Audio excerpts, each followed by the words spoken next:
débute cette séquence avec vous, Mickaël, et la politique. Et cette fois, on le sait, jeudi, Emmanuel Macron tiendra une conférence de presse.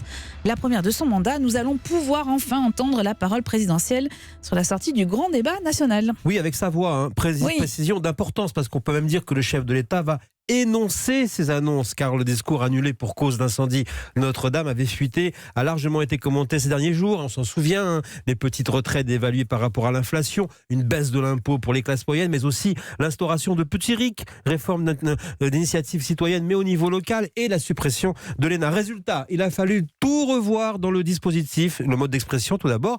Plus question de s'exprimer en deux temps, discours et conférence de presse.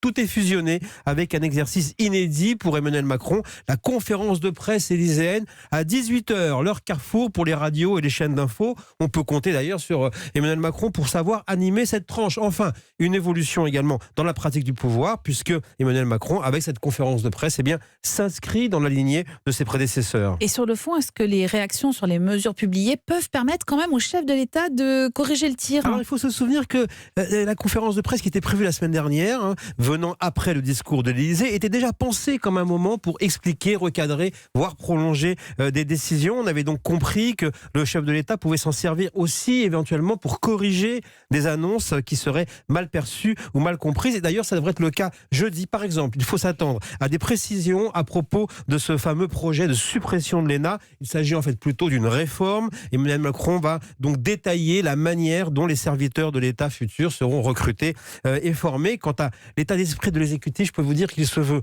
combatif, bien décidé à entamer un rapport de force avec ceux qui, dans la société et dans les forces politiques, veulent empêcher toute transformation, dit-on au gouvernement, mais on le voit en politique, c'est comme dans une guerre de mouvement. Les programmes sont faits pour être bouleversés et ce principe, à ce stade, ça semble bien être la marque de fabrique de cette deuxième année du quinquennat Macron. Et donc le rendez-vous, c'est jeudi à 18h pour cette grande conférence, évidemment. Enfin, on vous retrouve demain matin avant, Mickaël Darmange. Bien évidemment.